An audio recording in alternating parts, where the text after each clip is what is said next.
হুজুরদের ওয়াজ শুনলে হবে না, আমল করতে হবে। মাঠের থেকে সবাই যদি একটু এক আওয়াজে বলতো আপনার দাড়ি নেই কেন, মাঠের পাবলিক তো আরো দুর্বল। মাঠের মানুষ যদি ওলামায়ে কেরামের সাথে হুঙ্কার দেয়, কোনো মাস্তানের কথা বলার সাহস নেই। কিসের মাস্তানি? এটা রাজনীতির মঞ্চ না ওয়াজের প্যান্ডেল? তো ওয়াজের প্যান্ডেলে রাজনীতির বক্তব্য চললে আলেম কেন রাজনীতির কোরআন দিয়ে বয়ান করবে না? এটা বোঝা গেল মূর্খ, ধর্মান্ধ, রাজনীতি বুঝে না। তারা কি করে? এরা রাজনীতি করে না, এরা দুর্নীতি করে, পেট নীতি করে। রাজনীতি ইসলাম ছাড়া রাজনীতি নাই, সব নাপাক। পবিত্র রাজনীতি শুধু ইসলামে আছে, কোরআনে আছে। কথা বুঝেন নাই? আমগো ইসলাম কি দুর্বল নাকি? আমরা যে কোরআন মানি সে কোরআন দুর্বল?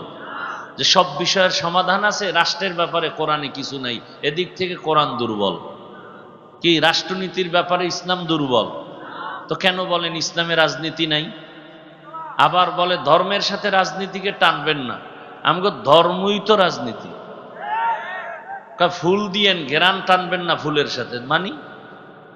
ঘেরান তো ফুল থেকে আলাদা করার জিনিস না, আর আলাদা যদি হয়ে যায় ফুল আর ফুল থাকে না। ধর্ম তো রাজনীতি, রাষ্ট্রনীতি নিয়েই আমাদের ধর্ম, অর্থনীতি নিয়েই আমাদের ইসলাম, সমাজনীতি নিয়ে আমাদের ইসলাম। ইসলাম তো সমাজনীতির বাইরে না, আমার ইসলাম তো রাজনীতির বাহিরে কিছু না, আমার ইসলাম তো অর্থনীতির বাহিরে কিছু না, সব কিছুর সমন্বয় ইসলাম।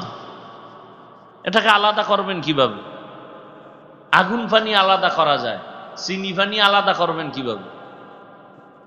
কি ধর্মের সাথে রাজনীতি, রাজনীতির সাথে ধর্মকে টানবেন না। চরম এক মূর্খতার পরিচয়। সুলাইমান পয়গম্বর গোটা দুনিয়া চালান নাই, সত্য কথা স্বীকার করেন। ইউসুফ নবী মিশরের অর্থমন্ত্রী ছিলেন না?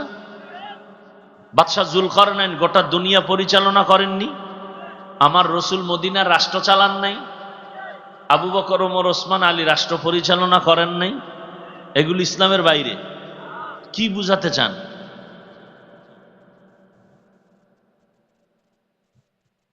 আমাদের আইওয়াশ করে ফেলছে আমাদের জেহেনকে। আল্লাহ হেদায়াত দান করুন। শোনেন, কথাগুলো মনে রাখবেন। নামাজ পড়েন না এক জিনিস, বিরোধিতা করা ভিন্ন জিনিস। নামাজ না পড়লে আপনার সাথে ঝগড়া নেই, বিরোধিতা করলে কোনো ছাড় নাই, সুযোগ পেলেই জুতার বাড়ি। ব্যবধানটা বুঝছেন তো? আপনি দাড়ি রাখেন না, কোনো ঝগড়া নেই, বিরোধিতা করলে ছাড় নাই। আপনি পর্দা করেন না, কোনো ঝগড়া নেই, আপনাকে বুঝাবো, আলিঙ্গন করব, সালাম দিব। বিরোধিতা করলে বিন্দু কোনো ছাড় দেওয়া যাবে না। আপনি ইসলামের রাজনীতি করেন না, কোনো তর্ক বিতর্ক কিচ্ছু নেই, আপনাকে সালাম আমি দিব। কিন্তু ইসলামের রাজনীতির বিরুদ্ধে কথা বললে আর ছাড় দেওয়া যাবে না। কথাটা ক্লিয়ার বুঝাইতে পারছি? খোদায় বুঝ না দিলে আর কি করা। এই জন্য বলছি, ওয়াজ আপনারা জানেন, বুঝের অভাব। বুঝ ঠিক হয়ে গেলে সে একজন জেনারেল লাইনের মানুষ বলবে, না আমি নামাজ ছাড়তে পারি না, রোজা ছাড়তে পারি না, দাড়ি কাটতে পারি না। সমস্যা কি? সে মাদ্রাসায় পড়ছে, তো সে দাড়ি রাখছে কেন? তার বুঝ ঠিক হয়ে গেছে। আর আমি হুজুরের যদি বুঝ ঠিক না হয়, মহিলার পাশে বয়ে বলবো যে আমরা ইফতারি করি, এটা সমস্যা নেই, দিল ঠিক সব ঠিক। বুঝের অভাব, এই বুঝ ঠিক করা দরকার। এজন্য রাসূল বলেন, মাইয়ুরিদিল্লাহু বিহি খাইরান ইউফাক্কিহু ফিদ্দীন। আল্লাহ যাকে বেশি মোহাব্বত করেন তাকে তাফাক্কুহ ফিদ্দীনের মাকাম দান করেন। তাফাক্কুহ ফিদ্দীন আর একটা হলো তাআল্লুম ফিদ্দীন, দিন সম্পর্কে জানা, আর একটা হলো দিন সম্পর্কে মানা। যে যাকে চিনে না সে তাকে মানে না, যে যাকে চিনে সে তাকে মানার মতো মানে। আপনাকে কোনো বিধর্মী যদি জিজ্ঞাসা করে, এই ভাই তোমাদের ইসলামটা কেমন, আপনি কি বলবেন? খুব খারাপ। কি বলবেন? ভালো। বলবে কেমন ভালো? তোমাদের ইসলামে কি সব বিষয়ের সমাধান আছে? আপনি বলবেন হ্যাঁ আছে ঠিক, তবে রাষ্ট্রের ব্যাপারে একটু দুর্বলতা আছে। তো কেন বলেন রাজনীতি নাই? এতটুকু বলবেন ইসলামে দুর্নীতি নাই। প্যাক নীতি নাই ইসলামে, নাই মানি আমগো তো এমন দুর্বল ইসলাম না, আমরা তো পাওয়ারফুল ইসলাম মানি, নাই বলতে কিছু নাই।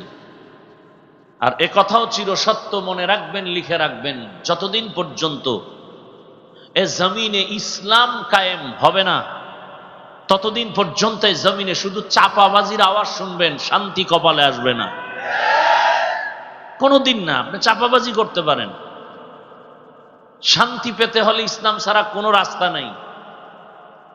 ইসলাম কি বলে? একজন মুমিন আর একজন মুমিনকে যখন দেখবা সালাম দাও। সালাম মানে কি? এই ইকো দিল কা, মাইকলা কই? ইকো দেয় কেন? ইকো রিভাব থাকবে, কোন ইকো থাকবে না। সালাম মানে কি বলেন? বলে না, শান্তি। এটা বলেন, স্পষ্ট বলেন। তাহলে আমি দোয়া করলাম তোমার উপরে শান্তি বর্ষিত হোক, সেও আমাকে দোয়া করলো ওয়ালাইকুমুস, আপনার উপরে শান্তি বর্ষিত হোক। এখানে অশান্তি আসবে কেন? ইসলাম বলে বড়রা ছোটকে স্নেহ মায়ার নজরে দেখো, আবার বলে ছোটরা বড়দেরকে শ্রদ্ধার নজরে দেখো। তাহলে বড়রা যদি ছোটকে মায়ার নজরে দেখে কোনোদিন জুলুম করবে না, ছোটরা যদি বড়দেরকে শ্রদ্ধার নজরে দেখে কোনোদিন বেয়াদবি করবে না। কি ইসলাম নাই দেখা ছাত্র শিক্ষকের বিরুদ্ধে আন্দোলন করে। বাংলাদেশের 54 বছরের ইতিহাসে যা শুনি নাই, বিশেষ করে মাদ্রাসা লাইনে ওস্তাদের বিরুদ্ধে আন্দোলন, এটা কল্পনা। এখনো ওস্তাদদের সামনে ঘড়ি হাতে দেই না। এই বয়ানে উঠছি টাইম দেখার লাগে, ঘড়িটা দিছি, তাও ডান হাতে দিছি। জীবনে ঘড়ি হাতে দেই না, তাও বাম হাতে ভুলেও না, ডান হাতে দেই। আন্দোলন। আমি কালকেও এক মাদ্রাসায় বলেছিলাম, ছাত্ররা বসছে, দাওরার ছাত্র, আরো ছাত্র। আমি বলি আল্লাহর জাতের কসম, যারা শিক্ষকের বিরোধিতা করবে, বেয়াদবি করবে, ওদের ধ্বংস মরার আগেই শুরু, ওর জীবন টোটালটাই ধ্বংস। যে হোক বেয়াদব আজ মাহরুম গাশত ফজলে রব। জমিনের মধ্যে মানুষের চূড়ান্ত সৌন্দর্য আদব, বেয়াদবের জিন্দেগির কোনো সৌন্দর্য নেই। কিছু হলেই আন্দোলন। কেন? আল্লাহ শেষ, আল্লাহ নাই। হ্যাঁ, আল্লাহ নাই তো আল্লাহর উপরে ছেড়ে দাও। তাকায় তাকায় দেখো আমার আল্লাহ কি পারে, ছেড়ে দাও। আসমানের ফয়সালা তো কঠিন, ছেড়ে দাও। তুমি আমি ফেসবুকে লেখলে কি হবে? ক্ষতি আমার হবে, হুজুরের কি হবে? আল্লাহর উপরে ছেড়ে দাও, দেখতে থাকো আল্লাহ কি করে। সীমা লঙ্ঘন করলে জুলুমের বিচারটা জাগাত শুরু হয়ে যায়, মরার আগেই শুরু হবে। তো রসুলের হাদিস। হায় হায় হায়, আল্লাহ হেদায়াত দান করুন। আমাদের সমস্ত ছাত্রদেরকে আল্লাহ হেদায়াত দান করুন। আমাদের মাথার মুকুট আসাতিজায়ে কেরাম, শিক্ষক বৃন্দ যারা, আল্লাহ তাদেরকে হেদায়াতের দৌলত দান করেন।